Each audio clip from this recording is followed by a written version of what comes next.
آج سے تقریباً 1000 سال پہلے 800 سے 1100 صدی عیسوی میں اسلام سائنس کے ایک گولڈن ایج سے گزر رہا تھا۔ یہ وہ دور تھا جب بغداد سائنسی علوم کے لیے دنیا بھر میں مشہور تھا۔ دور دراز سے دانشور، اساتذہ اور طالب علم کی تلاش میں بغداد کا رخ کرتے تھے۔ یہ ان دنوں کی بات ہے جب یورپ تاریکیوں میں ڈوبا ڈارک ایجز میں رینگ رہا تھا۔ مسلمانوں کی پہچان ریسرچ اور انوینشن سے ہوتی تھی۔ Algebra, algorithm, agriculture, medicine, navigation, astronomy, physics, cosmology, psychology, ان سب فیلڈز کے چیمپئنز مسلمان تھے۔ پھر یہ سب اچانک رک گیا۔ علم، فلسفہ، ایجاد اور دانش کا یہ دور اچانک مسلمانوں کے سامنے سے غائب کیسے ہو گیا؟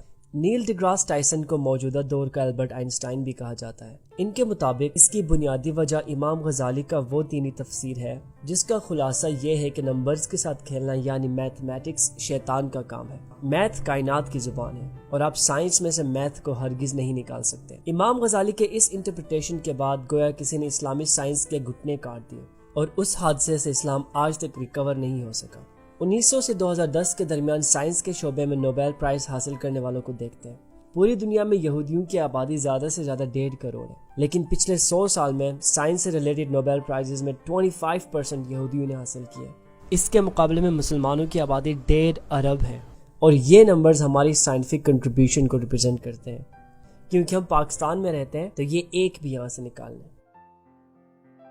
ماڈرن سائنٹیفک ایج میں ہماری کوئی ایک بھی پراپر کنٹریبیوشن نہیں ہے۔ انفیکٹ پچھلے کئی صدیوں سے ہم ہر سائنٹیفک انوینشن کو پہلے حرام قرار دیتے ہیں، پھر کچھ سال بعد ہم اسی کے گن گانے لگ جاتے ہیں۔ پرنٹنگ پریس وہ واحد انوینشن کہی جا سکتی ہے جس سے یورپ میں سائنٹیفک انوینشن کی ابتدا ہوئی۔ لوگ سائنٹیفک آرٹیکلز لکھنے لگے، کتابیں چھپنے لگی، میگزینز، نیوز پیپر، ہر طرح کا علم دور دور تک پھیلتا گیا۔ اس دوران شیخ الاسلام نے فتویٰ دیا کہ پرنٹنگ پریس حرام ہے۔ 230 سال پرنٹنگ پریس پہ اسلامی سلطنت میں پابندی لگی رہی۔ مغرب سائنٹیفک انوینشنز اور نالج میں کہاں سے کہاں نکل گیا، اور اسلام صرف ایک فتوے کی وجہ سے کم از کم 250 سال پیچھے رہ گیا۔ جب جہاز ایجاد ہوا تو برصغیر میں فتویٰ سامنے آیا کہ جہاز میں سفر کرنا حرام ہے، کیونکہ اتنی اونچائی پہ جانا قدرت کو للکارنے کے مترادف ہے۔ جب ریڈیو ایجاد ہوا تو فتویٰ آیا یہ تو شیطان کی آواز ہے۔ کیمرہ اور ٹی وی پہ بھی فتوے لگے۔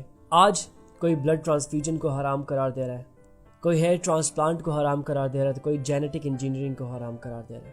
پوری دنیا میں سائنس یونیورس کے ایکسپلوریشن کے گولڈن ایج میں ہے۔ گریویٹیشنل ویوز، ہگز پارٹیکلز کی بات ہو رہی ہے۔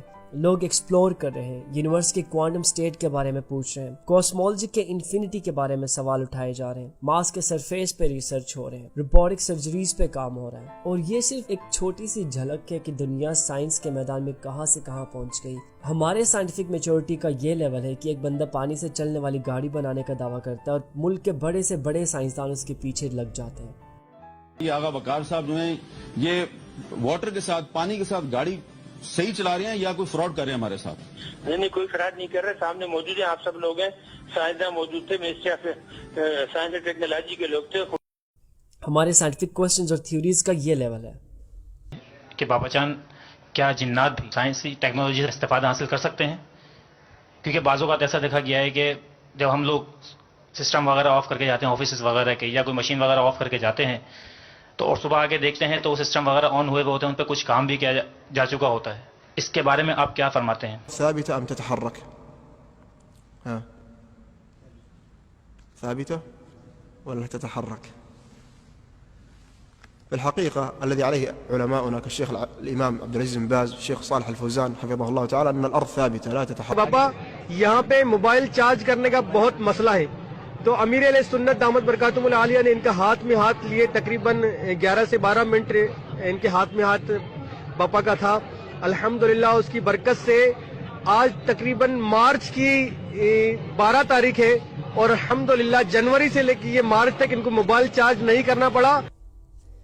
یہاں پہ میرا مقصد کسی پہ تنقید برائے تنقید ہرگز نہیں ہے، لیکن ایک طرف ہم اپنے آپ کو ایک ترقی یافتہ ملک دیکھنا چاہتے ہیں اور دوسری طرف ہمارے مینٹل میچورٹی کا یہ لیول ہے۔ تو اصل سوال یہ ہے کہ آخر ہم چاہتے کیا ہیں؟